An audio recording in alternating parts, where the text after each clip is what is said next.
Clearly, I still travel, despite the fact that I have all these fears. I don't ever want to be the kind of person who says, I don't travel because I'm afraid. Whew. Good morning, Fearless fam. If I look a little frazzled, it's because I just did a bunch of dog walking, which is a new job that I actually started. I gotta figure out this lighting 1 second. Here, we're just gonna ruin my background.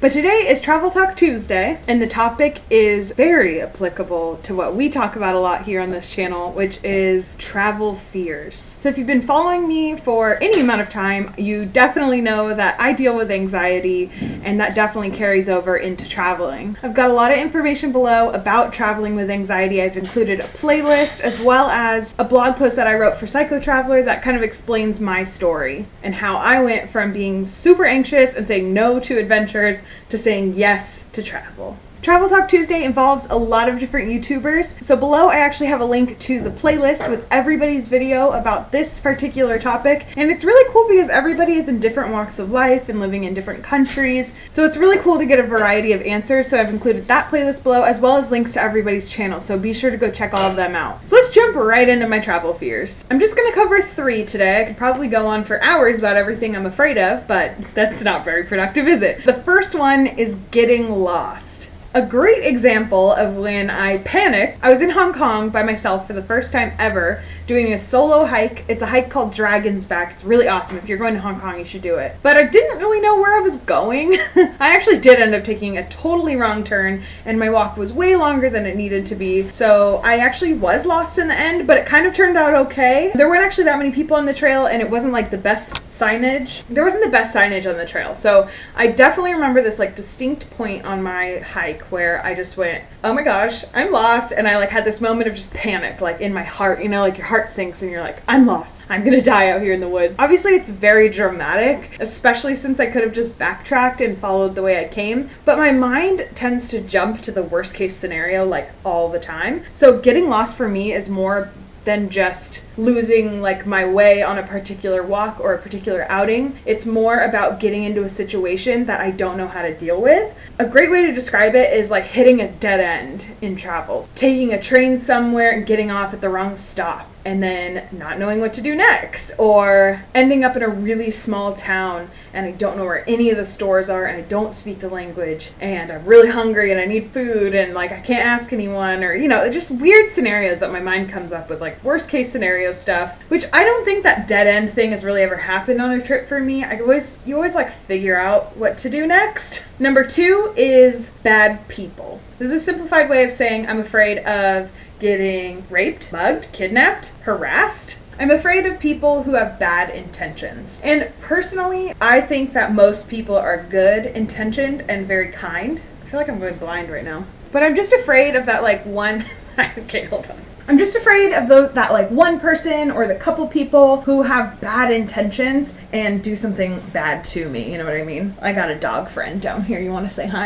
This is Abraham. Oh, he smells the other dogs on me. Mommy cheated on you today. To be honest, this is the fear that I think the least about. And the reason for that is there are bad people everywhere and there are good people everywhere. This whole like bad people fear, to me, I associate it with travel. But when I think about it logically, it's not associated with travel at all. It's associated with a certain type of person or a person who is in a certain circumstance. And you can meet someone like that anywhere in the world. I think a lot of that is just going off your gut, like just as far as safety goes, but also just knowing that there are good people and bad people all over the world, and it doesn't matter whether you're in your home country or in a foreign country. That was my dog. The third and final travel fear that I'm going to cover in this video is losing money. The reason that this is so specific to travel for me, because obviously you can lose money anywhere, is just because I'm worried about getting sick or injured in a country where it's really expensive to go to a doctor's office and I'm not covered by my insurance. That's a huge chunk of money I could be losing that I wouldn't be losing if I were back home. Taking flights. I'm such a freak. I read over the details of the flight before I hit book. Like, I probably read it at least 5 times. And then I show up to my flights like way too early, and I just spend extra time at the airport because I'm terrified of missing my flight because I don't want to lose out on that money. Hotels, I'm afraid that I'm going to show up to a hotel and it's like not going to be there, it's not going to be a real hotel, or it was like a fake booking, or the booking site I did it through is a scam. There's just a lot of things that could happen. I've missed a train before, I've missed a hotel booking for sure. I've never missed a flight yet. I'm just worried about some kind of problem along the way that causes me to lose a big chunk of money, because travel is really expensive, and I try to budget and I try to go inexpensive, and financially things are tight. I'm young, I have student loans, and I definitely worry when I travel about losing a big chunk of money because of something stupid. Clearly I still travel despite the fact that I have all these fears. The resolution is that I travel because I love it. I don't ever want to be the kind of person who says, I don't travel because I'm afraid.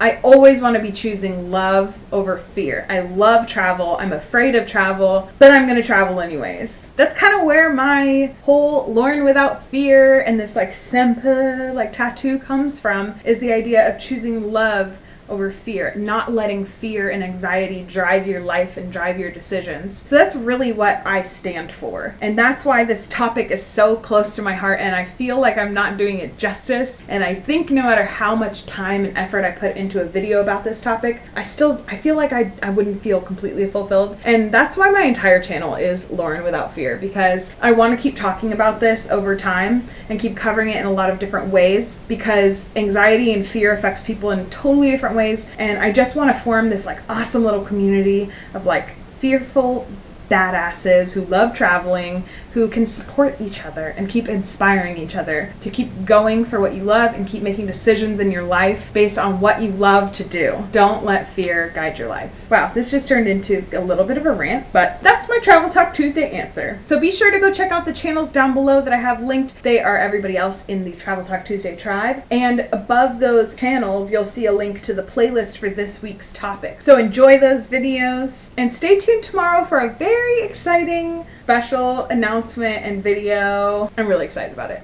And welcome to the Fearless Fam. Okay, bye!